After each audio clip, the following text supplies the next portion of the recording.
कर दिया था। आज हम लीडरशिप का टॉपिक जो है, कल तो सिर्फ हमने इसको एक बेसिकली इंट्रोडक्शन एक सिर्फ दिया था आप लोगों को, लेकिन आज का जो मेरा ये सेशन है इसके अंदर हम इसके ऊपर काफ़ी तफसील से बात करेंगे। और सबसे पहले हम ट्रेड थ्योरीज तो एक मुख्तसर सा जायज़ा होता है जो कल हमने ले लिया था, लेकिन बहरहाल आज हम इसको रिव्यू करते हुए चलते हैं। सबसे पहले मैं अपनी एक स्क्रीन आपके साथ शेयर करता हूँ। वालेकुम अस्सलाम टू ऑल स्टूडेंट्स।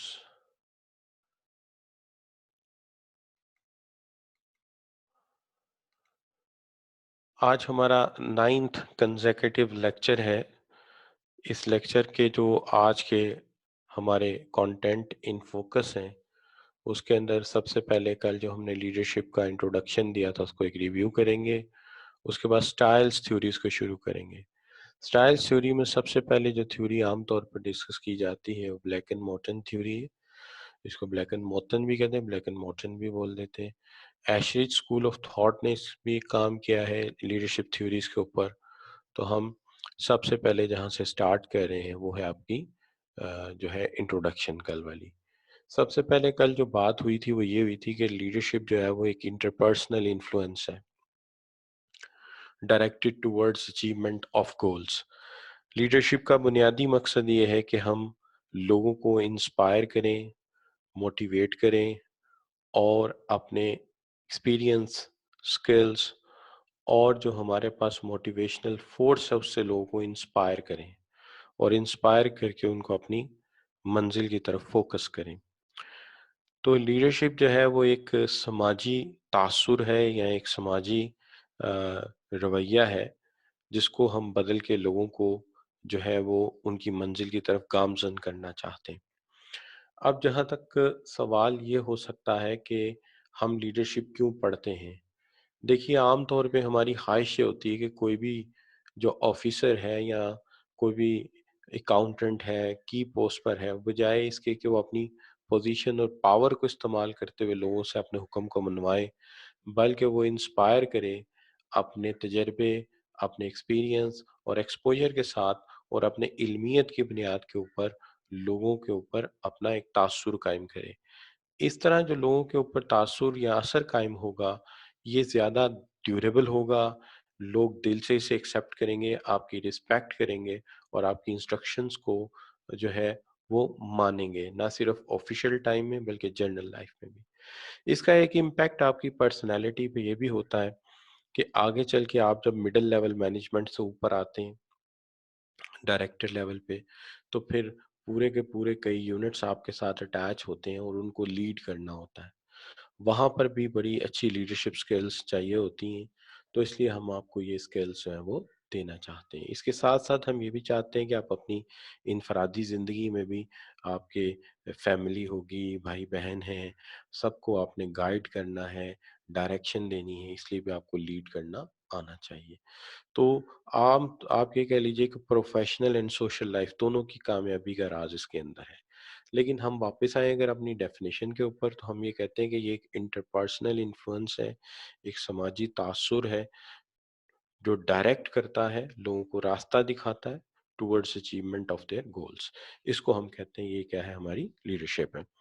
लीडरशिप के अंदर सबसे पहला काम जो है वो ट्रेड थ्योरीज के हवाले से आपसे मैं शेयर कर रहा हूँ। ट्रेड थ्योरीज ऑफ लीडरशिप के अंदर ये किया गया है कि जो खसूसियात होती हैं तमाम लीडर्स की, जो भी दुनिया में पॉपुलर लीडर गुजरे हैं, उन तमाम की सिफात या खसूसियात को एक जगह इकट्ठा किया गया।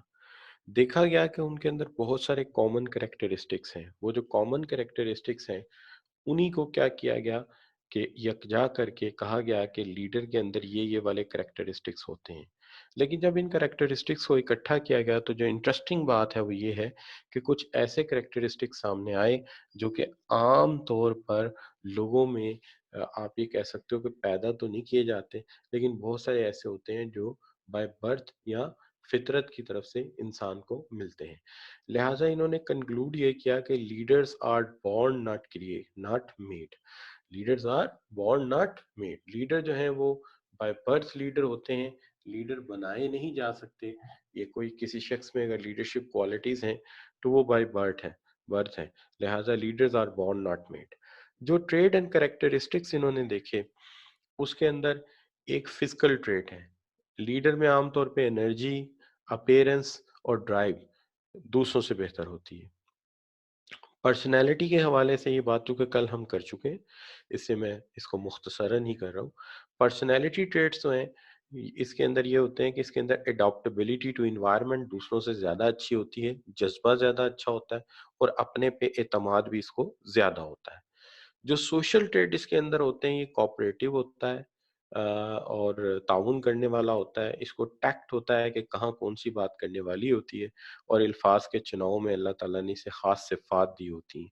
तो ये जो है, आप ये कह सकते हैं कि ये सारा कलेक्शन है ट्रेड थ्योरीज के हवाले से, जो कि दुनिया के लीडिंग लीडर्स को इकट्ठा करके उनके यकजा करके करेक्टरिस्टिक्स एक जगह जमा किए गए। अब यहाँ पे मैं आप दोस्तों से इसी के हवाले से एक छोटा सा एमसीक्यू आपके सामने रखता हूँ।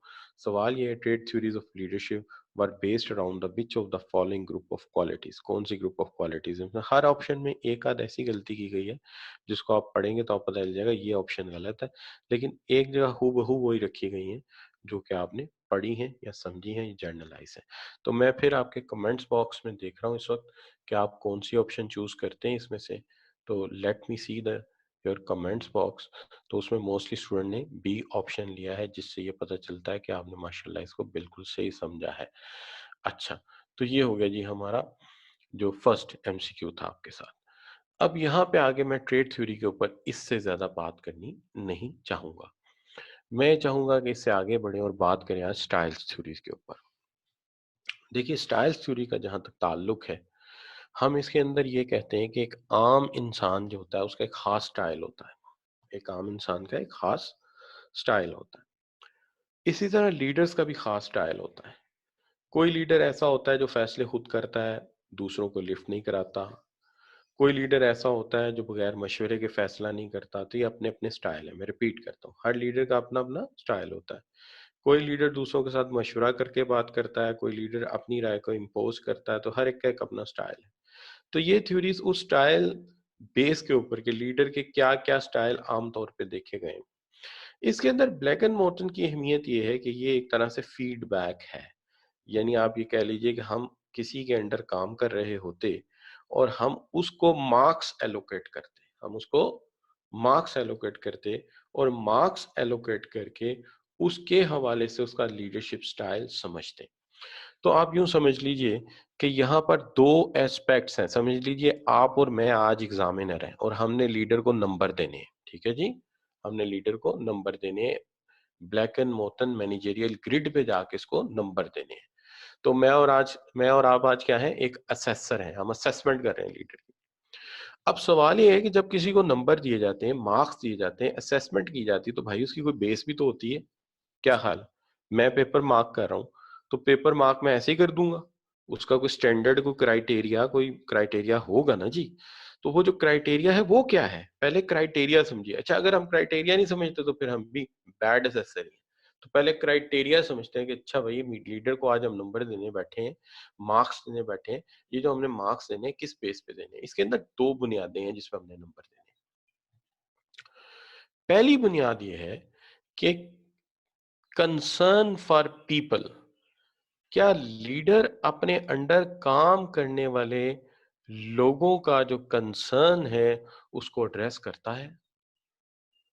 क्या लीडर अपने अंडर काम करने वाले लोगों का जो कंसर्न है उसको असेस करता है?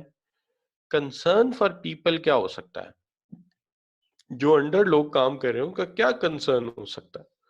उनका कंसर्न ये हो सकता है कि हमें छुट्टी चाहिए, कहीं काम पड़ गया है जरूरी, हमें पेपर देने हैं उसके लिए लीव भी चाहिए, फाइनेंशियल सपोर्ट भी चाहिए। और क्या हो सकता है जी कि हम उनको क्या करें, उनके इंटरेस्ट को देखें, उनके एरियाज ऑफ पर्सनल डेवलपमेंट को देखें, ताकि वो भी आगे बढ़ सकें। तो पीपल कंसर्न क्या है? छुट्टी चाहिए, छुट्टी दो। एडवांस सैलरी चाहिए, सैलरी दो, दिलवाओ।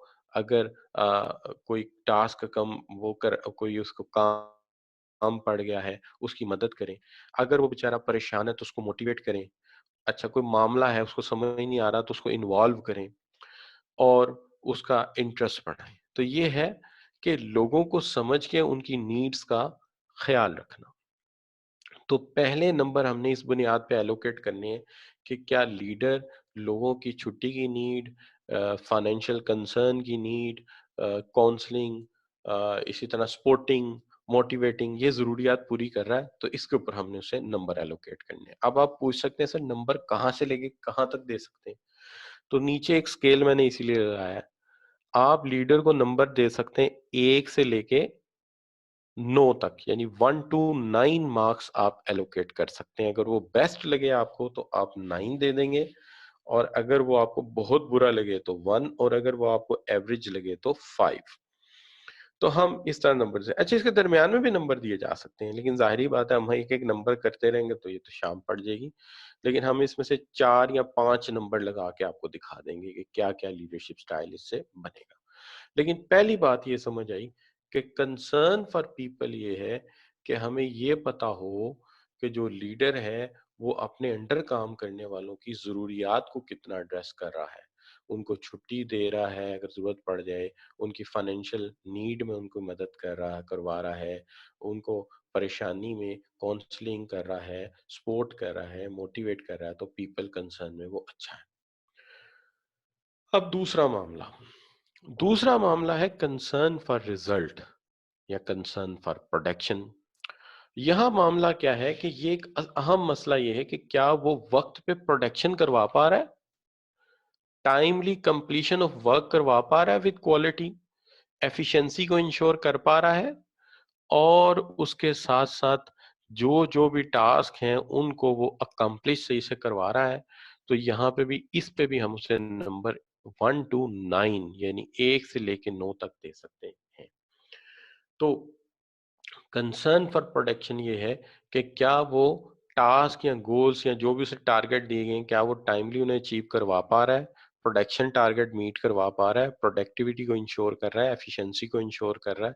तो यहाँ पे भी उससे 1 से लेकर 9 तक नंबर मिल सकते हैं। तो कंसर्न फॉर पीपल ये है कि हम के लीडर, अगर मैं लीडर में मैं अपने अंडर काम करने वाले लोगों का कितना ख्याल रखता हूँ। छुट्टी चाहिए, फाइनेंशियल नीड्स है, कोई और मामला है, डिमोटिवेट हो गया, मोटिवेट कर रहा हूँ कि नहीं कर रहा, तो ये कंसर्न फॉर पीपल है। 1 से लेके 9 तक मार्क्स दे सकते हो आप मुझे। इसी तरह कंसर्न फॉर रिजल्ट है कि क्या वक्त पे प्रोडक्शन हो रही है, क्या प्रोडक्शन नीड पूरी की जा रही है, क्या टाइमली हर काम मुकम्मल करवा पा रहा है लीडर। यहाँ पे भी उसे 1 से लेके 9 तक मार्क्स दिए जा सकते हैं। अब सबसे पहले तो हम ये देखते हैं कि क्या यहाँ तक हमें समझ आ गए ये दोनों कंसर्न। तो मैं बॉक्स में देख रहा हूँ कि क्या आपको ये दोनों कंसर्न समझ आए हैं जिनकी बुनियाद पे नंबर देने हैं। क्राइटेरिया, मेरिट, समझ आ रहा है आपको बच्चों? Yes sir, yes sir, yes sir, ठीक हो गया, ठीक हो गया। खुशनूद कह रहा है, अली अदनान कह रहा है, राशिद कह रहे हैं, आमना, सदाकत, ठीक हो गया बच्चों। इसका मतलब है हमें मेरिट समझ आ गया है कि किस मेरिट पे हमने इसे नंबर देने हैं। अब जरा ध्यान से, अब जाते हैं हम नंबर लगाने के लिए। अब कर लगाते हैं इसका स्कोर। हम स्कोर लगा के देखते हैं जी, स्कोर क्या लगाते हैं।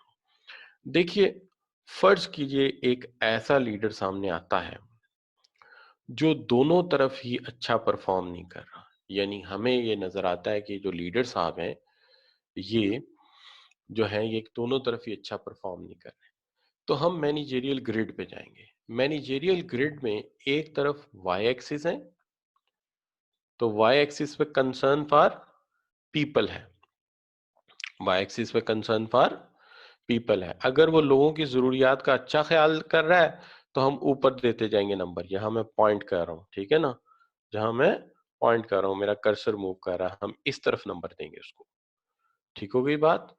यानी 1 टू 9 तक नंबर दे सकते हैं, कितना कंसर्न रखता है, कितना अच्छा ख्याल रखता है अपने सबॉर्डिनेट का। और अगर वो प्रोडक्शन भी अच्छी करवा रहा है, टाइम पे प्रोडक्शन करवा रहा है, तो 1 से लेके 9 तक मार्क्स इधर दिए जा सकते हैं। ये एक्स एक्सिस पे, हॉरिजॉन्टल एक्सिस पे देखिए, तो हॉरिजॉन्टल एक्सिस पे भी आप नंबर दे सकते हैं 1 से लेके 9 तक, और इस तरफ भी कितने दे सकते हैं 1 से लेके 9 तक। तो ये इसका मार्क्स एलोकेशन का ग्रिड है। तो सबसे पहले हम 1.1 देखते हैं। 1.1 जो है, जहां मैंने रेड इंक के साथ लिंक किया दोनों को, तो ये देखिए 1.1 का मतलब ये है कि ये साहब जो हैं this a manager makes minimum effort in either area, यानी ना तो ये लोगों का ख्याल रख पा रहे हैं और ना ही ये जो है वो प्रोडक्शन अच्छी कर पा रहे हैं। तो इनको जो है 1.1 मैनेजमेंट कहा गया है और इसको हमने कहा मैनेजमेंट इम्प्रूविशमेंट। वो अक्सर होता है ना, वो घर में बच्चों का रिजल्ट आता है जब, तो 7वीं 8वीं 9वीं में, तो जो बच्चे बहुत ही कम परफॉर्म करते हैं तो उनके अक्सर लिखा होता है कि इम्प्रूविशमेंट, या वो उर्दू में इसको ये एग्जैक्ट तो नहीं लिखते, ये लिख देते हैं सख्त मेहनत की जरूरत है। कभी देखा है रेड इंक से लिखा होता है, अगर बच्चा अच्छा परफॉर्म ना करे तो रेड इंक से लिखा होता है सख्त मेहनत की जरूरत है। तो ये होते हैं 1.1, यानी ना तो लोगों की केयर कर रहे हैं और ना ही प्रोडक्शन की केयर कर रहे हैं। तो जब दोनों में ही पुअर है तो हमने क्या स्कोर दिया इसको, 1.1, और इसको हमने कहा management impoverishment, not good in taking care of people and not good in taking care of work, both, दोनों में अच्छी नहीं है। ठीक हो गया बच्चों? तो ये बात समझ आ गई आपको? Can I see in the comment box please? दोनों में अच्छा नहीं है, 1.1 मैनेजमेंट इम्प्रूविशमेंट, समझ आ गई? ठीक हो गई बात, ठीक हो गई बात। भट्टी सब कह रहे हैं ठीक है, बाकी बच्चे भी जो हैं यही कह रहे हैं, ठीक है, रशीद भी यही कह रहे हैं, और फिर ठीक हो गई। बीच में एक बच्चा, उसने नाम सैमसंग रखा हुआ है अपना, ओप्पो भी रखा हुआ है बच्चों ने नाम। ठीक हो गया बच्चों, कोई मसला नहीं। अच्छा, अब बच्चों देखते हैं कि अगर एक तरफ अच्छा और दूसरी तरफ बुरा हो, ऐसा भी तो हो सकता है। तो इसका जो एक तरीका ये हो सकता है, या एक ऐसी सूरत हाल हो सकती है कि मैनेजर साहब अपने वर्कर्स का तो बहुत ख्याल रखें लेकिन काम का ख्याल ना रख पाए, तो इसको हम कहेंगे कंट्री क्लब। यानी वो लोगों का बहुत ख्याल रखते हैं, काम का ख्याल नहीं रखते, तो हम इसको क्या कहेंगे, कंट्री क्लब। यानी 1.9, 19 का मतलब ये है कि पहले जाहिर है एक्स की वैल्यू आती है, तो एक्स की तरफ तो प्रोडक्शन है ना बच्चों, तो प्रोडक्शन तो सही कर नहीं पा रहा, इसलिए उधर से नंबर कितना मिला, ये देखिए जहां मैं कर्सर पॉइंट कर रहा हूं, यहां से कितना नंबर मिला, प्रोडक्शन में से सिर्फ एक नंबर मिला। और दूसरी तरफ जो लोगों की केयर है वो पूरी पूरी कर रहा है, तो जहां मैं कर्सर पॉइंट कर रहा हूं वहां से कितना नंबर मिला, 9, तो 19 बन गया। इसको हमने क्या कह दिया, कंट्री क्लब मैनेजमेंट। अब जो कंट्री क्लब मैनेजमेंट है, बिल्कुल ऐसे ही जैसे वो हम बचपन में एक नावल होता था, एक छोटी सी स्टोरी होती थी हमारे कोर्स में, तो उसके अंदर ये होता था कि वो एक कबाइलिया खान नामी कोई बादशाह थे, कहते हैं कि काबुल के बादशाह थे, मैंने हिस्ट्री नहीं पढ़ी। तो वो कहते हैं कि अपने वजीर को कि तुम एक महल बनाओ, तो वो महल बनाने जाता है और इतनी देर में कोई मुहिम शुरू हो जाती है और वो कंधार के बॉर्डर पे जाके कोई जंग शुरू कर देते हैं। बादशाह सलामत कोई आते हैं, कोई 6 से 8 माह के बाद, और आके देखना चाहते हैं कि मेरा महल कहाँ तक बना है। तो वो आके देखते हैं तो वहां कोई महल नहीं होता, खेमे लगे होते हैं, और वहां पे कुछ लोग चेस खेल रहे होते हैं, शतरंज खेल रहे होते हैं, सारे वर्कर उनकी टेक केयर कर रहे होते हैं, वहां कहवा चल रहा होता है, वर्कर बड़े खुश होते हैं लेकिन काम कोई नहीं हो रहा होता। तो इसको हम परफेक्ट कंट्री क्लब कह सकते हैं। तो बादशाह सलामत आते हैं और खिब्बल को इतनी सख्त सजा देते हैं, पहले उसे कुर्सी बना देते हैं, कहते हैं ये तूने तख्त बड़ा प्यारा बनाया, चल जरा आप बेटा इस तख्त पे बैठ जा, तो वो बेचारा कुर्सी बन के बैठ जाता है। फिर उसके बाद उसको कहते हैं कि चल बच्चे, ये जो तूने बाग उगाए ना, जरा फूल भी सूंघ, तो वो मशरूम तोड़ के देते हैं उसको, तो उसके नाक में कांटे चुभते हैं जड़ी बूटी के। तो आप ये कह लें कि ये कुछ ऐसी सूरत हाल है कि काम तो टकेगा नहीं है, लेकिन जब उसे सजा मिलती है तो जो उसके वर्कर होते हैं वो बेचारे बड़े इमोशनल हो जाते हैं। यानी वो लोगों की इतनी केयर करता है कि उसको जो सजा मिलती है वो उसके वर्कर्स को महसूस हो रही होती है, उसकी फोर्स को महसूस हो रही होती है। लेकिन वैसे मिन हैसुल इंसान वो बहुत अच्छा है कि उसको जो तकलीफ दी जा रही है उसके चाहने वालों को महसूस हो रही है। लेकिन वो जो महल बनाना है उसमें से उसने एक दीवार भी खड़ी नहीं की। लिहाजा नतीजा ये होता है कि बादशाह सलामत उसको माफ कर देते हैं, लेकिन ये दुनिया माफ नहीं करती। लिहाजा कंट्री क्लब रन करना कोई अक्लमंदी नहीं है। ऑर्गेनाइजेशन के पैसे से वर्कर को तो सेटिस्फाई रखना, लेकिन ऑर्गेनाइजेशन के लिए कुछ भी डिलीवर ना करना कोई अच्छी बात नहीं। अच्छा बच्चों, अब दो स्टाइल हो गए, एक स्टाइल हो गया कि दोनों की केयर नहीं करता तो फिर मैनेजमेंट इम्प्रूवमेंट है, और अगर वो लोगों की केयर करता है लेकिन काम की केयर नहीं करता तो 1.9 है, और वो है कंट्री क्लब मैनेजर। तो ये दो स्टाइल हो गए। तो अब यहाँ तक क्या हमें समझ आ गई है? अगेन जरा कमेंट्स बॉक्स में चल के देखते हैं कि क्या आपको कंट्री क्लब की भी समझ आ गई है क्या है? जी ठीक हो गया, जाकिर कह रहे हैं ठीक है जी। इसी तरह आमना कह रही हैं, अली इत्नान कह रहे हैं ठीक हो गया बेटा, फर्स्ट क्लास हो गया। अच्छा, अब चलते हैं, हम आगे बढ़ते हैं, बात करते हैं तीसरे स्टाइल के ऊपर। देखो बच्चों, जो तीसरा स्टाइल है उसको हम कहते हैं टास्क मैनेजमेंट। टास्क मैनेजर एक ऐसा मैनेजर होता है जो लोगों की परवाह बिल्कुल नहीं करता, काम काम सिर्फ काम और सिर्फ काम की केयर करता है। आल दो ये फिक्रा तो कायदे आजम का, लेकिन कायदे आजम लोगों का बहुत ख्याल रखते थे। लेकिन ये जो बंदा है ये एक ही काम करता है कि always involve the people in production and never see they need any leave, they never see that he they require any financial help, they require any counselling, coaching, mentoring. कोई कोचिंग चाहिए, कोई मेंटोरिंग चाहिए, कोई coaching, कोई कोई चीज की परवाह नहीं करता। इसलिए हम ये कहते हैं कि ये जो बंदा है ये टास्क मैनेजर है, सिर्फ काम की परवाह करता है, लोगों की परवाह नहीं करता। तो this manager only concerned with production and arrangement work in such a way that people interference is minimized। लोगों को बात में इन्वॉल्व भी नहीं करता, बस काम पे लगाए रखता है। इसलिए हमने इसको एक्स वाली साइड पे जहां मैं पॉइंट कर रहा हूँ, टास्क के अंदर या प्रोडक्शन के अंदर 9 के 9 नंबर पूरे दे दिए, 9 कंप्लीट 100%, 9 ही मैक्सिमम थे, मैंने 9 के 9 दे दिए। लेकिन चूंकि इसने लोगों का ख्याल नहीं रखा, तो इस साइड पे देखिए, ये जहां पे मैं पॉइंट कर रहा हूँ वर्टिकल एक्सिस में, वर्टिकल एक्सिस से मैंने सिर्फ इसको 1 नंबर दिया है, तो ये क्या है? ये टास्क मैनेजमेंट है। क्लियर हो गया बच्चों? अब देखिए यहां तक आके हुई टास्क मैनेजमेंट। अब हम आगे बढ़ते हैं तो बात करते हैं कि इससे बेहतर भी तो हो सकता है कि दोनों चीजों की कोई केयर करता हो, उसको दोनों में अच्छे नंबर दे देंगे। फिर अगर वो लोगों का भी ख्याल रखता है और काम का भी बहुत ख्याल रखता है तो फिर वो टीम मैनेजर है, समझे? वो फिर मैं हूं। अच्छा, तो वो team manager is taking care of people and taking care of work, दोनों का ख्याल रखता है। तो हम ये कहते हैं कि this manager integrate two areas to foster working together and high production to reduce true team leadership. तो ये है ट्रू टीम लीडरशिप। लोगों की जरूरियात, यानी छुट्टी चाहिए छुट्टी भी दे रहा है, उनका करियर नीड है, कोई एग्जाम देना है, कोई ट्रेनिंग लेनी है वो भी दे रहा है, करियर काउंसलिंग भी कर रहा है, कोचिंग भी कर रहा है, मेंटोरिंग भी कर रहा है, साथ ही साथ मैनेजमेंट को या ऑर्गेनाइजेशन को टॉप क्लास प्रोडक्शन दे रहा है, टॉप क्लास परफॉर्मेंस दे रहा है। तो ये जो है ये बेस्ट रिजल्ट है। तो this is called team management. लेकिन कुछ ऐसे भी तो है ना जिनको एवरेज पे डाल देना चाहिए, थोड़े से अच्छे प्रोडक्शन में, थोड़े से अच्छे किसमें? शाबाश, पीपल केयरिंग में, बिल्कुल सही। तो इनको 5.5, ये देखिए जहां मैंने पॉइंट किया, ये क्या है? ये 5.5। यहाँ पे मैं जहाँ पॉइंट कर रहा हूँ, 1 मिनट में पॉइंट दोबारा करता हूँ, ये देखिए जहाँ कर्सर इस वक्त आया 5.5। इसका मतलब ये है कि ये जो थ्योरी पढ़ी है उसके अंदर मैंने 5 जगह पॉइंट किया है, जैसा कि ब्लेगन मोर्टन ने किया है। लेकिन हकीकत में तो हम कहीं भी लीडरशिप स्टाइल को रख सकते हैं, 7.7 पे रख सकते हैं, 3.3 पे रख सकते हैं, लेकिन डिस्कशन में हम सिर्फ 5 रख के आपको समझा देते हैं कि इसको कैसे यूज करना है। क्लियर हो गया बच्चों?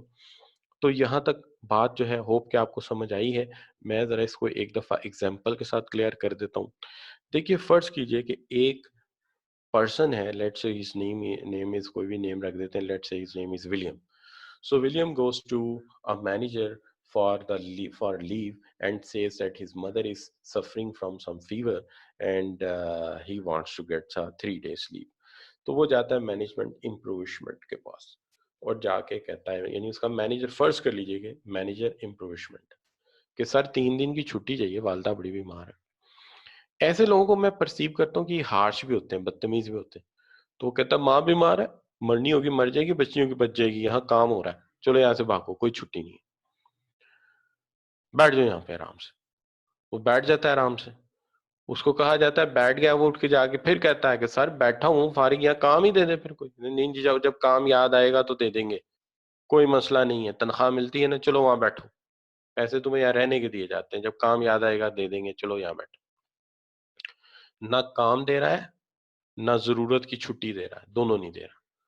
तो क्या ऐसा दुनिया में होता है? बिल्कुल होता है। ऐसे मैनेजर होते हैं, ऐसी मैनेजमेंट होती है। मुझे ऑल पाकिस्तान एक चीज मैंने ऑब्जर्व किया, आपने प्राइवेट स्कूल्स कभी देखे? प्राइवेट स्कूल्स में क्या होता है गर्मियों की छुट्टियों में?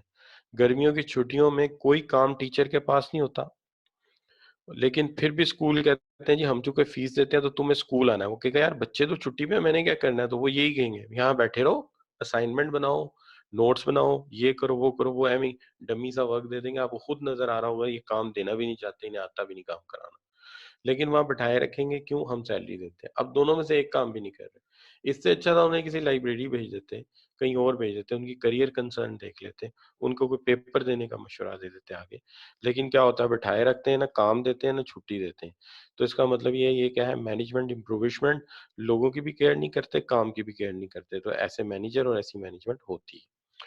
दूसरा ये हो सकता है कि वो अपनी छुट्टी की एप्लीकेशन लेके जाता है और आप फर्ज कर लेते हैं कि उसका मैनेजर जो है वो कंट्री क्लब मैनेजर है, उसका स्टाइल जो है कंट्री क्लब मैनेजमेंट का। वो जाकर कहता है सर वालदा बीमार है, 3 दिन की छुट्टी चाहिए, तो प्लीज छुट्टी दे दो। वो कहता है वालदा बीमार है, माँ के पाँव तले जन्नत होती है बेवकूफ, 3 नहीं तुझे 9 छुट्टियां मिलेंगी, बल्कि आगे जरूरत हो तो फोन कर देना, और तनख्वाह भी अगले महीने की एडवांस ले जाओ, और जाके वालदा से कहना मेरे लिए दुआ करें। तो दुआ ही हो सकती है फिर। क्यों? कि उन्होंने क्या किया, उन्होंने वर्क कंसर्न देखा ही नहीं, उन्होंने 3 की बजाय जज्बाती होकर 9 दिन की छुट्टी दे दी, 7 तनख्वाह भी एडवांस दे दी। तो इसको कहेंगे कंट्री क्लब मैनेजर। लोगों की इतनी केयर है, ऑर्गेनाइजेशन की कोई केयर नहीं है। ठीक हो गई बात? अब फर्ज कर लीजिए कि वो एप्लीकेशन लेके जाता और उसका मैनेजर जो है वो टास्क मैनेजर होता, फिर क्या होता? फिर वो ये कहता कि यार मशीन चल रही है, मटेरियल वेस्ट हो रहा है, भैया क्या कर रहे हो, जाओ जाके उसको देखो, छोटा भाई दवाई ले आएगा, अल्लाह खैर करेगा, जाओ मेरा बेटा काम करो। तो ये क्या है? ये है टास्क मैनेजर। उसने सुना भी नहीं कि इसकी जरूरत क्या है, उसे काम की पड़ी है। ठीक हो गई बात? अब मैं प्रैक्टिकली सिखा रहा हूँ ये लोग कैसे होते हैं ताकि आपको अंदाजा हो जाए। अब उसके बाद चौथी सूरत क्या हो सकती है कि उसका मैनेजर टीम मैनेजर हो, यानी मैं हूं, मेरे जैसा मैनेजर। तो मैं कहूंगा अच्छा भाई तुम 8 घंटे काम करते हो इस मशीन पे, तो एक लड़का नाइट शिफ्ट में होगा और एक लड़का जो है वो मॉर्निंग में होगा या इवनिंग में होगा, 8 8 आवर्स। तो मैं उन दोनों लड़कों को बुलाता हूँ, बुला के कहता हूँ अच्छा बेटा ये छुट्टी पे जा रहा है, 8 घंटे तो ये ऑफ रहेगा, तो तुम दोनों तीनों दिन 12 12 घंटे ड्यूटी करोगे, 4 4 घंटे एक्स्ट्रा इसका काम कवर करोगे। और जब तुम्हारी माँ बीमार होगी, सॉरी जब तुम्हें कोई काम पड़ेगा, तो फिर तुम छुट्टी ले लेना, फिर ये काम करेगा। अब बताओ हो गया ना मसला हल? काम भी हो गया, छुट्टी भी मिल गई। तो इसको कहते हैं टीम मैनेजमेंट। काम का कंसर्न भी देखना और उसका कंसर्न भी देखना है। तो ये चारों चीजें मैंने आपके सामने रख दी।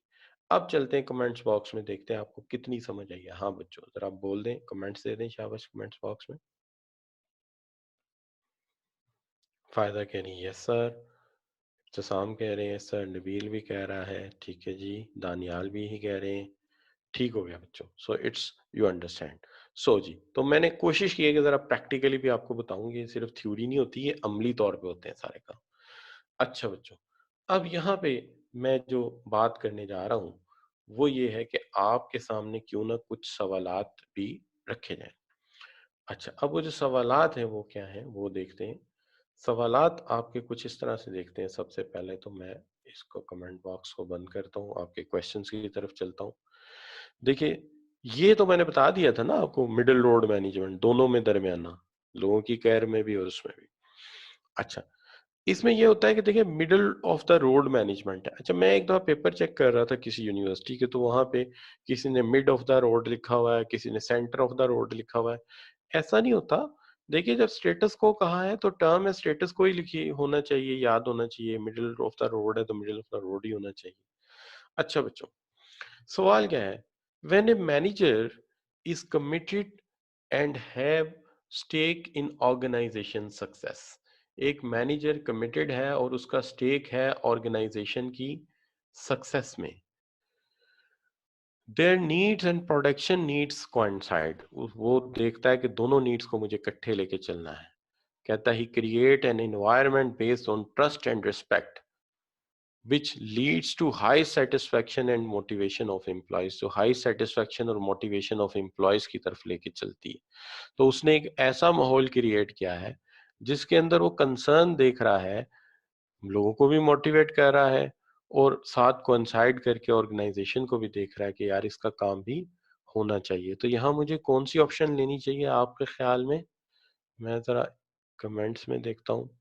मोस्टली बच्चों ने कहा है कि उसे डी ऑप्शन लेना चाहिए। बिल्कुल ठीक है, मुझे डी ऑप्शन लेना चाहिए क्योंकि मैनेजर साहब मकासद ऑर्गेनाइजेशन के भी देख रहे हैं और लोगों को भी मोटिवेट कर रहे हैं। तो यही टीम मैनेजमेंट का असूल है। अगला सवाल जो है ये मैंने किसी प्रोफेशनल पेपर से लिया है। उसमें यह है कि in the context of Blake and Mouton's grid in the a manager in the top left hand corner of the grid would fall into which category। देखिए यहाँ पे मैंने ये दोबारा लगा दिया ग्रिड, लेकिन जब ये पेपर में आया था तो वहाँ ग्रिड नहीं था। तो यहाँ पे तो मैं आपकी हेल्प कर रहा हूँ, वहाँ नहीं हेल्प होगी। वहाँ पे आपको खुद उसी वक्त जहन में लाना पड़ेगा कि टॉप लेफ्ट कॉर्नर पे कौन सा है। तो जिस साइड से मैं बैठा हूँ ये मेरा राइट हैंड है, ये मेरा लेफ्ट हैंड है। तो राइट हैंड के ऊपर आप जहाँ बैठे हैं उस हिसाब से देखिए राइट कौन सा है, लेफ्ट कौन सा है। तो लेफ्ट टॉप कॉर्नर, तो लेफ्ट टॉप कॉर्नर पे आपके क्या है शाबाश? लेफ्ट टॉप कॉर्नर पे आपके है 1.9। तो 1.9 को आप क्या कहोगे? Country club. इसी तरह का सवाल फिर मैंने भी एक बना दिया। मैंने कहा अगर टॉप राइट पे चला जाए तो फिर क्या होगा? अच्छा, टॉप राइट पे चला जाए तो फिर क्या होगा? शाबाश, देखें कमेंट्स बॉक्स में अब आप क्या पिक करते हैं। जी, टॉप राइट पे चला गया तो फिर क्या आएगा? शाबाश, टॉप राइट पे 9.9 डी हो जाएगा। बिल्कुल ठीक हो गया जी। इस पे ज्यादा बात नहीं करते, ये बड़ी आसान सी बात थी। तो इस तरह का भी सवाल आ जाता है। अच्छा बच्चों, अब ये भी सवाल जो है बड़ी प्रोफेशनल बॉडी का सवाल है, तो इसको जरा देखते हैं बड़े गौर के साथ। अच्छा, किसी प्रोफेशनल बॉडी के पास पेपर का सवाल है। ये सवाल कुछ इस तरह से है कि कहा यह जाता है कि Sadia is a manager in the sales department of Zik company and she has several staff working for her. From last two terms, her department is failed to meet sales target, but is very friendly. But she is very friendly with most of her staff, and they like her and appreciate that she does everything she can to attend to their needs.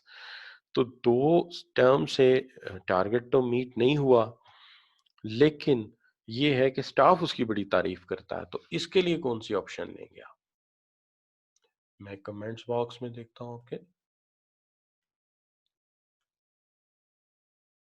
ठीक हो गया जी, right हो गया। इसके लिए आप यकीनी तौर पे जो ऑप्शन लेंगे वही लेंगे, सी कंट्री क्लब। उसकी वजह यह है कि लोगों की केयर हो रही है लेकिन टारगेट तो अचीव नहीं ना हुआ।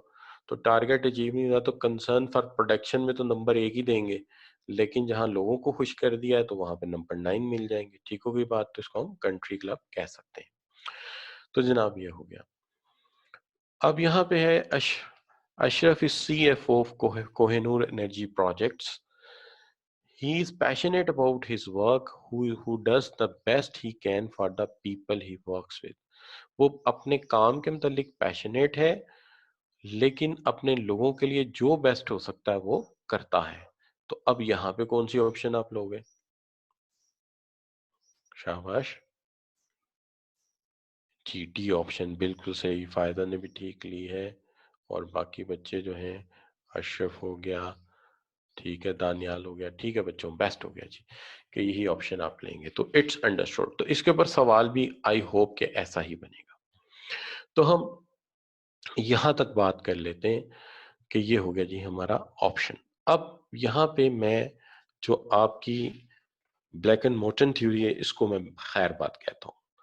अब चलते हैं दूसरी स्टाइल थ्योरी के ऊपर। स्टाइल थ्योरीज आपके कोर्स में बुनियादी तौर पे जो है ये 2 या 3 हैं। एक आध और मैं कल आपके साथ शेयर करूँ, नेक्स्ट लेक्चर में शेयर करूंगा जो नेक्स्ट वीक होगा। लेकिन इस वक्त जो मैं थ्योरी शेयर करना चाह रहा हूँ, ज्यादा कमेंट्स इसी पे करूंगा। ये असल में यहाँ एशरिच स्कूल ऑफ लीडरशिप, मैंने इसकी पिक्चर भी जो है वो भी लगाई है ताकि आपके जहन में एक इमेज बने कि किसी बंदे का नाम नहीं है, ये एक स्कूल ऑफ मैनेजमेंट है। इनकी और भी बहुत सारी रिसर्चेज हैं। जब आप आगे आके स्ट्रेटेजिक मैनेजमेंट पढ़ेंगे, जब आगे आके आप ऑपरेशनल मैनेजमेंट पढ़ेंगे तो वहाँ पे भी इनका कई जगह आपको ज़िक्र नज़र आएगा। 2-3 ऐसे नाम हैं जो बड़े बच्चों को याद रखने पड़ते हैं, जैसे कि बूस्टन कंसल्टिंग ग्रुप की रिसर्चेज़ हैं, इसी तरह कुछ कंपनीज़ हैं, शेल की भी अपनी रिसर्चेज़ हैं इसी तरह। लेकिन यहाँ पे एक ये यूनिवर्सिटी है, रिसर्च का इदारा है जिसको हम एशरिज स्कूल ऑफ लीडरशिप कहते हैं, इनकी भी अपनी अप्रोच है और ये कहते हैं लीडर्स जो है वो 4 तरह के होते हैं। टेल्स होते हैं, सेल्स होते हैं, कंसल्ट्स होते हैं और जॉइंट्स होते हैं। मैं रिपीट करता हूँ, 4 होते हैं, टेल्स होते हैं, सेल्स होते हैं, कंसल्ट्स होते हैं और जॉइंट्स होते हैं। तो अब देखिए कि इसके ऊपर हम सबसे पहले जो मिसाल लेते हैं, वो सबसे पहले जो लेते हैं वो टेल्स लेते हैं। तो टेल्स जो होते हैं, चूंकि इनका नाम ही टेल्स है और आगे मैंने ऑटोक्रेटिक भी लिख दिया है, ये ऐसे लीडर होते हैं जिनके आप कह लीजिए बोलने के लिए अल्लाह ने इन्हें जुबान तो दी है, लेकिन सुनने के लिए कान नहीं दिए। ये जो अपना सबऑर्डिनेट है उसकी कोई बात नहीं सुनते, उसकी कोई बात नहीं सुनते, हुक्म चलाते हैं। यानी अगर आप यूं कह लें कि फैसला होने वाला है और अगर हम ये कहें कि किसी से मशवरा कर लें सबऑर्डिनेट से, ये कोई मशवरा नहीं करते, फैसले से पहले कोई मशवरा नहीं करते, फैसला खुद करते हैं और फैसले के बाद एक हुक्म सादिर करते हैं, एक हुक्म दे देते हैं कि ये काम आपने करना है। अगर आप इनका नेचर समझना चाहते हैं तो ये जो पिक्चर लगी हुई है ये जरा देखिए, इसके अंदर जो बंदा है और उसका शैडो, शैडो में फर्क आपको कुछ नजर आ रहा है? क्या फर्क नजर आ रहा है?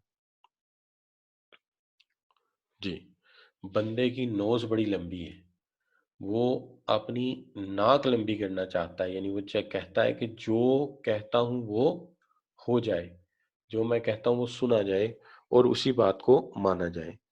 तो ये जो लीडर हैं ये हुक्मन काम चलाते हैं, फैसले से पहले कोई मशवरा नहीं करते, हुक्म सादिर करते हैं और उसके बाद ये कहते हैं कि जो कहा गया है वो ही करो। हम इन्हें कहते हैं कि ये टेल्स हैं।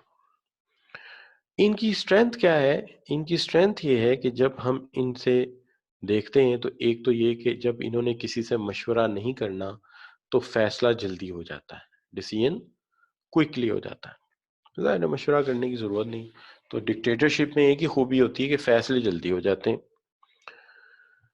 The most effective type of leadership है जहां प्रोग्राम्ड काम हो रहा होता है, जहां बहुत प्रोग्राम्ड काम हो रहा होता है, जहां पर के आपको सबऑर्डिनेट की बजाय जो पिछले डिसीजन हुए हुए हैं स्ट्रक्चर्ड वही चलाने हैं, जैसे फौज है, आर्मी है।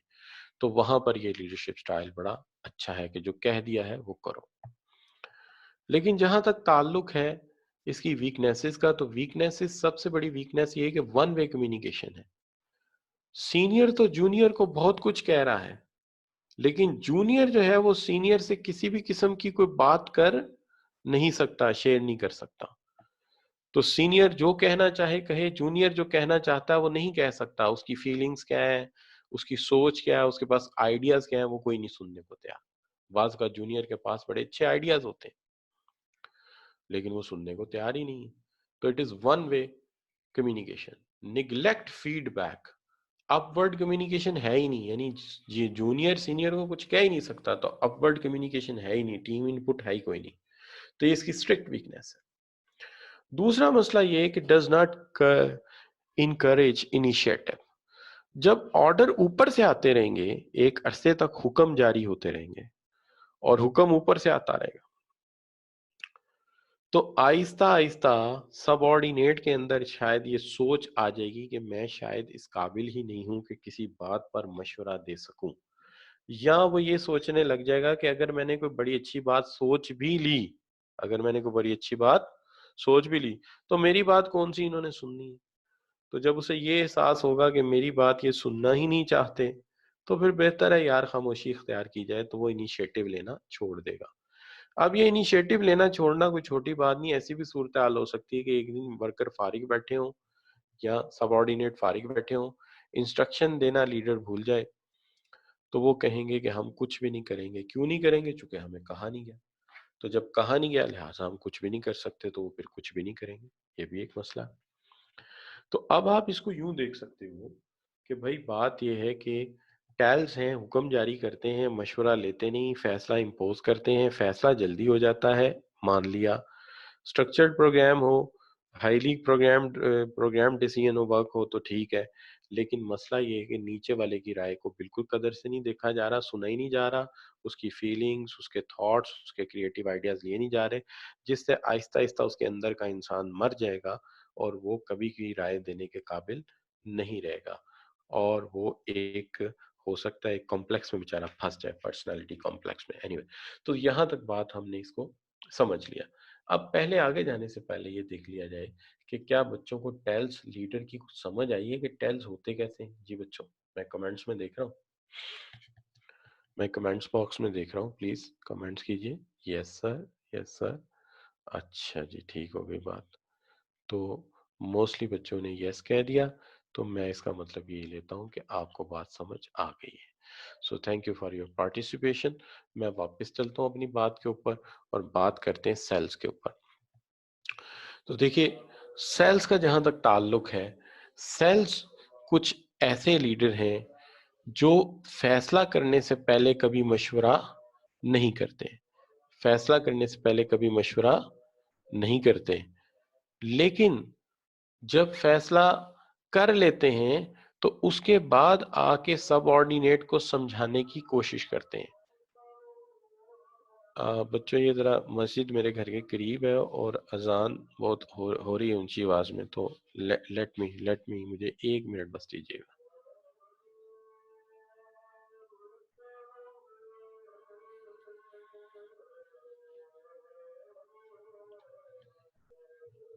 अल्लाह अकबर,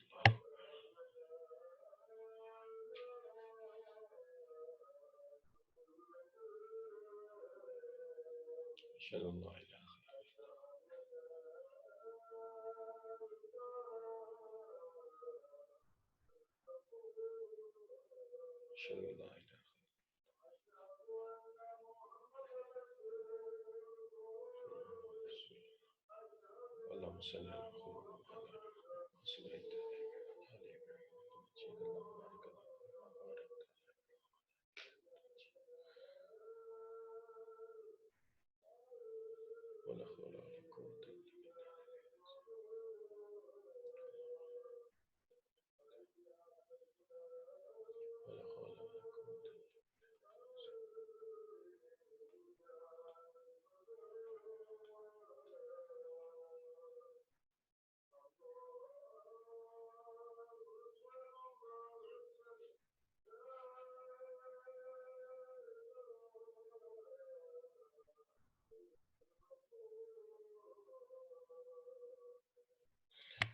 जी बच्चों, तो मैं ये बात कर रहा था कि हम ये बात कर रहे थे कि भाई बात ये है कि सेल्स एक ऐसा लीडर है जो फैसले से पहले तो कोई मशवरा नहीं किया, उसने आपसे बात भी नहीं की, सबऑर्डिनेट से पूछा भी नहीं, फैसला करके आ गया। फैसला करके आने के बाद अब समझा रहा है कि फैसला क्यों हुआ, किन हालात में हुआ, क्या मजबूरी थी, लिहाजा तुम इसे मान लो। तो आप ये कह सकते हो कि this is a manager who make decision by his own self, but after making decision he tried to motivate the subordinate to please accept my decision. So now what he is doing actually, he is selling, वो cell कर रहा है। कोई salesman हो तो क्या करता है, जरा गौर कीजिए, कोई सेलमैन हो तो क्या करता है, सेलमैन ये करता है कि जो चीज वो बेचनी चाहता है वो बेचने चल पड़ता है। अच्छा, अगर जरूरत पड़े तो वो मामूली सा रद्दो-बदल उस चीज में भी नहीं करता। वो अपनी चीज की तारीफ किए जा रहा है, जो मैं चीज लाया हूँ वो अच्छी है, जो मैं कह रहा हूँ वो ठीक है, इसका ये फायदा है, इसका ये फायदा है, तो वो क्या करता है, वो अपनी चीज बेच के ही जाता है। इसी तरह यहाँ पे ये लीडर है, ये अपना फैसला बेचता है और मना के जाता है कि मेरा फैसला ठीक है। तो वो ये कहता है कि सेल्स जो है वो तो हो रही होती हैं, लेकिन क्या सेल हो रहा होता है, फैसला सेल हो रहा होता है। तो डिसीजन वो खुद लेता है और डिसीजन लेने के बाद वो क्या करता है कि जो सेलिंग का फैसला है या जो बेचने का फैसला है वो आपको मानना पड़ेगा, यानी मेरा फैसला मानो। तो फैसला खुद करता है और अपने फैसले को मोटिवेट करके वर्कर्स को मनाने की कोशिश करता है। और फिर ज़ाहिरी बात है कि ऐसी सूरत हाल में किसी हद तक वर्कर को ये बात फिर माननी है, चूँकि आप सीनियर हैं उसके, तो ये भी एक तरीका है। तो क्या मतलब हुआ, मशवरा नहीं लेना, फैसला खुद करना है और बाद में जाके सबऑर्डिनेट से कहना है कि मेरा फैसला तुम मान लो। तो ये है सेल्स। अब सवाल ये है कि इनकी स्ट्रेंथ क्या है? इनकी स्ट्रेंथ जो है वो ये है कि कम से कम मेंबर्स को ये समझ आ जाती है कि फैसले की वजह क्या है। टेल्स में तो ये भी नहीं समझ आई थी। कम से कम ये समझ आ जाती है कि फैसले की वजह क्या है। दूसरा जो है वो ये है कि टीम मेंबर में भी मोर कमिटेड, टीम मेंबर ज्यादा कमिटेड हो सकते हैं क्योंकि उन्हें मना लिया गया है। टेल्स ने तो मनाया नहीं था, इसने तो मनाया है, वजह भी बताई है। तो हो सकता है कि यहाँ पे सूरत हाल बेहतर हो। लेकिन टीम मेंबर में भी able to function slightly better, ये भी हो सकता है कि वो थोड़ा बेटर परफॉर्म करें एज कंपेयर टू टेल्स। लेकिन जो मसला है वो ये है कि वीकनेस ये है कि कम्युनिकेशन फिर वन वे है। आप फैसला करके समझा तो रहे हैं लेकिन उनकी बात तो फिर भी नहीं सुन रहे, जूनियर की बात तो नहीं सुन रहे आप। और इसी तरह team member are not necessary to motivate, लाजिम नहीं कि वो हर सूरत मोटिवेट हो जाए, हो भी सकते हैं नहीं भी हो सकते। तो ये है सेल्स। अब फिर कमेंट्स बॉक्स में जाके देखते हैं कि क्या सेल्स की हमें समझ आ गई है। मैं वेट कर रहा हूँ। फायदा कह रही है यस आई है। और कोई बच्चा? जी शाबाश। और कोई बच्चा? मैं देख रहा हूँ कमेंट्स में। बिल्कुल ठीक हो गया। यस यस यस यस ठीक हो गया बच्चों। तो आपकी तरफ से कमेंट्स मुझे रिसीव हो गए कि ठीक है। तो यहाँ तक हमने इसको समझ लिया कि दो स्टाइल ये कौन कौन से हैं। तो टेल्स जो है फैसला करता है, हुक्म जारी करता है, समझाता कुछ नहीं है। सेल्स फैसला करता है, हुक्म जारी करता है, लेकिन समझाता है कि इसको ऐसे करो। अब आ गई बात कंसल्ट्स की। कंसल्ट्स की ये आदत होती है कि वो फैसले से पहले लोगों से राय मांगते हैं, मशवरे करते हैं। वो लोगों से फैसले से पहले मशवरे करते हैं, लेकिन मशवरा करने के बाद फैसला वो अपने हाथ में रखते हैं, फैसला खुद करते हैं। यानी हर सबऑर्डिनेट से पूछते हैं, लेकिन पूछने के बाद फैसला खुद करते हैं, फैसला सबऑर्डिनेट के हाथ पे नहीं छोड़ते। अब सवाल ये है कि हाउ, देखिए बात यह है कि मैं जब इनिशियली कॉर्पोरेट सेक्टर में आया तो after very short while of time मैं I am promoted towards a small unit head. तो मेरे पास एक एरिया था और वहाँ पे मेरे पास आमतौर पे मार्केटिंग में अच्छे लड़के रखने होते थे, तो सैलरी भी अच्छी होती थी हमारी। तो आमतौर पे ये होता था कि जो हमारा हेड ऑफिस था वो कराची में था और we have to visit the market fortnightly. तो हम तकरीबन 2 हफ्ते बाद मार्केट विजिट करते थे और जब भी मार्केट विजिट करते थे तो हमारे साथ काफ़ी सारे सैंपल्स और चीज़ें होती थी। तो हम वैन जो है ना, लग्जरी वैन, वो रेंट आउट कर लेते थे, गाड़ी पे नहीं जाते थे। तो वैन रेंट आउट करते थे लग्जरी। तो after some while head office से हमें एक बजट मिला। बजट जो है आप मुझे एग्जैक्ट याद नहीं, समझ लीजिए कि मैं फर्जन कह रहा हूँ, सिर्फ वो 6 लाख का बजट था। तो उन्होंने कहा कि गाड़ी अपनी खरीद ले, चूंकि वो रेंट आउट करते हैं तो ड्राइवर हम कराची से भेज देंगे आपको। तो कोई ड्राइवर उधर है, वो इधर लाहौर पंजाब का रहने वाला है, तो वो मामला चला देगा। तो अब गाड़ी लेनी थी। तो मेरे पास 2 लड़के थे, ये दोनों लड़के क्वालिफाइड थे, बीबीए थे मार्केटिंग में पंजाब यूनिवर्सिटी से। तो मैंने दोनों को बुलाया कि मैंने कहा यार बजट आया, गाड़ी कौन सी लें। तो दोनों लड़के कह को क्योंकि हालात वो पुराने भी थे, उन्हें पता था हालात का। तो उन्होंने कहा कि सर ठीक है, हमें बजट का भी पता है, तो आप ऐसा करें कि एक सुजुकी बोलान डब्बा ले लें, वैन ले लें, हाई रूफ ले लें। मैं कहा, चलो ठीक है। लेकिन 2 लड़के जो बाद में आए थे, वो दोनों लड़के जो हैं, एक शायद गालबन लाहौर स्कूल ऑफ इकोनॉमिक्स से था और एक इंटर्नशिप पे था मेरा हाल, शी वाज फ्रॉम दी। तो उससे मैंने पूछा, मैंने कहा अच्छा यार इसका क्या राय है आप दोनों की।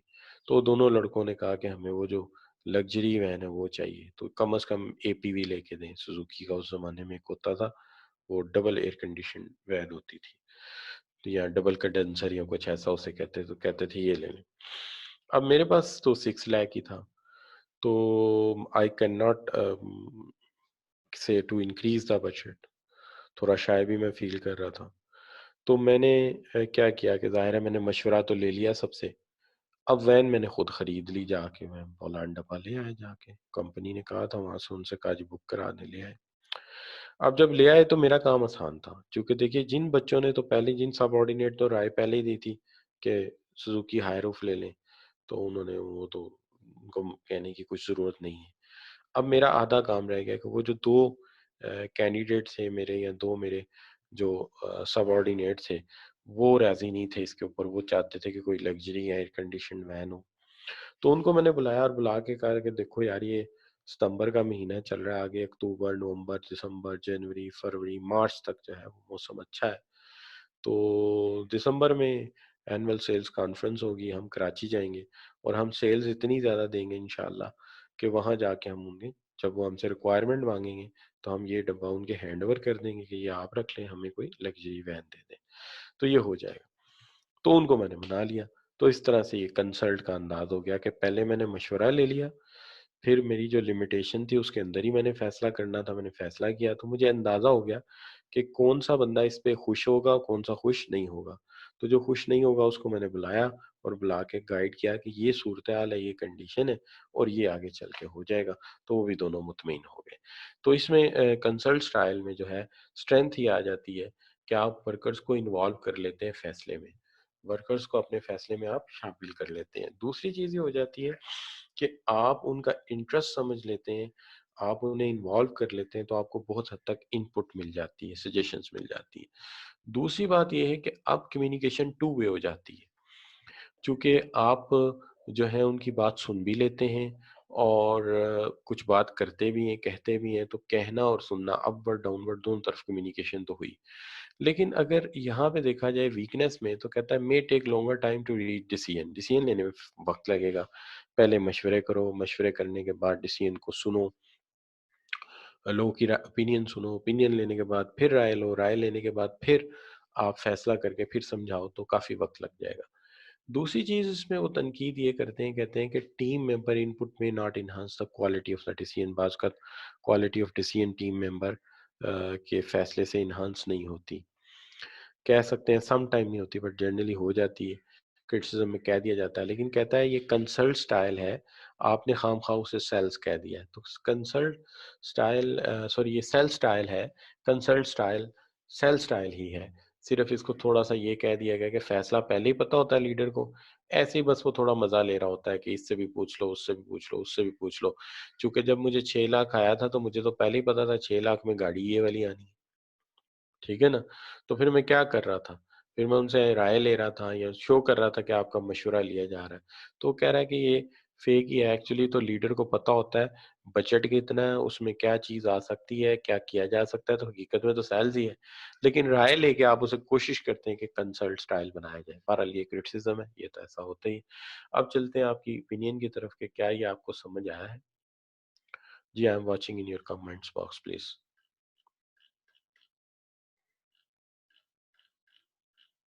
जी, कमेंट्स मोस्टली जो आ रहे हैं, लेट्स कमेंट्स आर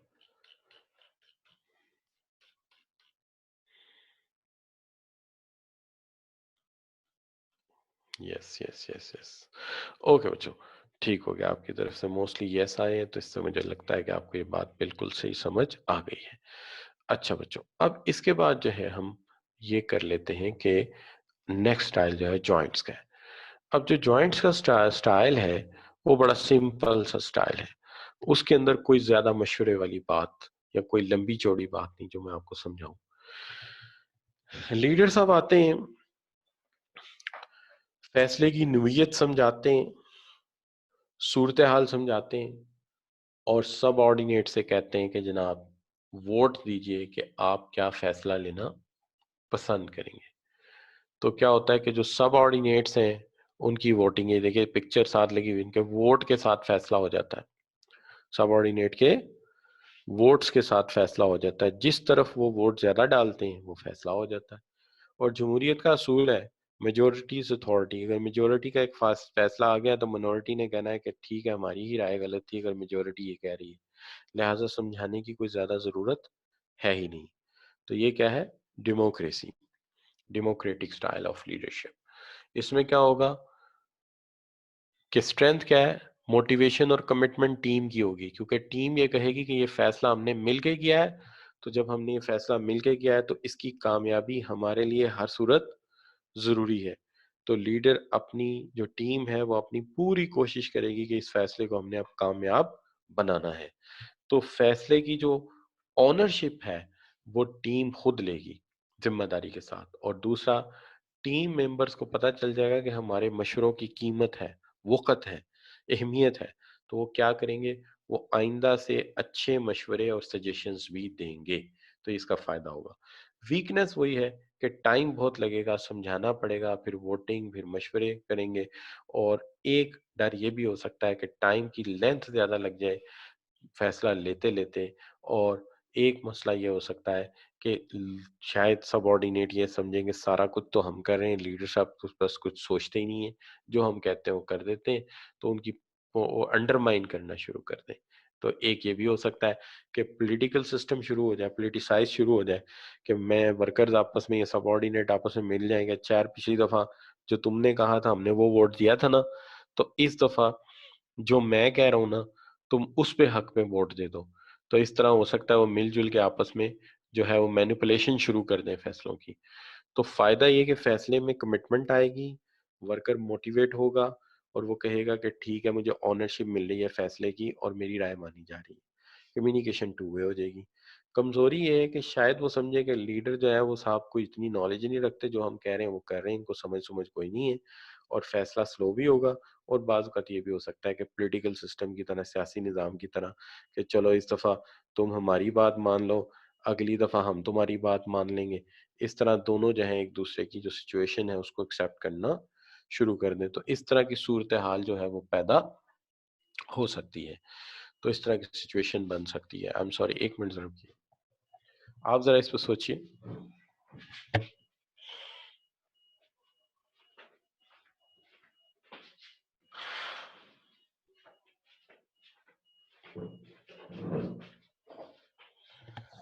अच्छा बच्चों, तो मैं ये बात कर रहा था कि ये 4 लीडरशिप स्टाइल्स हैं आपके।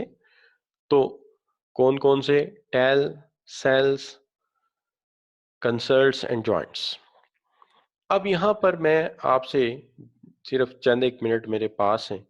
सिर्फ एक बात बतानी है कि एक बड़ी इंटरेस्टिंग बात ये है कि जब रिसर्च की गई कि कौन-सा स्टाइल सबऑर्डिनेट्स को ज़्यादा पसंद है, तो मैं भी समझता था डेमोक्रेटिक स्टाइल पसंद होगा, चूँकि उसके अंदर उनसे राय ली जाती है। लेकिन इंटरेस्टिंग बात मैं आपको जो बताता हूँ वो ये निकली कि बजाय इसके कि वो कन डेमोक्रेटिक स्टाइल को पसंद करते, उन्होंने कंसल्ट स्टाइल को पसंद किया। क्योंकि इसके अंदर जो फैसले का भार है, फैसले की जो ज़िम्मेदारी वो लीडर पे ही रहती है कि फैसला लीडर ने किया और उनकी राय भी शामिल हो जाती है। इसलिए सबऑर्डिनेट ज़्यादा पार्टिसिपेटिव स्टाइल को पसंद करते हैं, डेमोक्रेटिक की बजाय, चूँकि ओपिनियन भी मिल जाती है और उसके साथ-साथ जो है वो उनके ऊपर कोई लोड भी नहीं आता फैसले का। तो अब यहाँ पे मैं आपके ज़रा कमेंट्स ले लेता हूँ कि क्या यहाँ तक आपको समझ आई है बात की? जी, शाबाश! जल्दी से कमेंट्स कर दीजिए, please. I am waiting for your comments.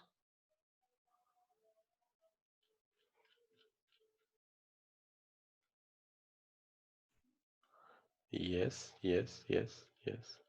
तो मोस्टली बच्चों की तरफ से मुझे यस आ रहा है, तो इसका मतलब है कि यहाँ तक आपको बात जो है वो समझ आ गई है। तो अब यहाँ पे हम जो है आज कंक्लूड करते हैं। आज हमने ब्लैक एंड मोर्टन थ्योरी को पढ़ा है और उसके साथ-साथ हमने एशरिच स्कूल ऑफ लीडरशिप को पढ़ा है। लेकिन यहाँ तक आते हुए एक काम है कि आज हमारा जो है वो एशरिच स्कूल ऑफ थॉट पे एमसीक्यूज़ और प्रैक्टिस नहीं हो सकी। तो वो इंशाल्लाह हम अपने अगले लेक्चर में शामिल करेंगे और फिर हम नेक्स्ट आगे मूव करेंगे। होप कि आपके लिए ये सेशन भी वर्थवाइल रहेगा और आप साथ-साथ प्रैक्टिस करते रहेंगे, नोट्स आपको मिल रहे हैं। नोट्स आपके व्हाट्सएप ग्रुप में भी जा रहे हैं और उसके साथ-साथ आपको ईमेल भी किए जाते हैं। हम इसके अलावा भी कोई सोर्स सोच रहे हैं जहाँ से आपको ये पहुँचाए जाएँ। तो ये सारी की सारी चीज़ें आपको मिल रही हैं। आप साथ ही साथ काम करते जाएँ और इस टाइम को आप बेस्ट अवेल करें। तो thank you very much for your time and thank you very much for joining. Allah Hafiz.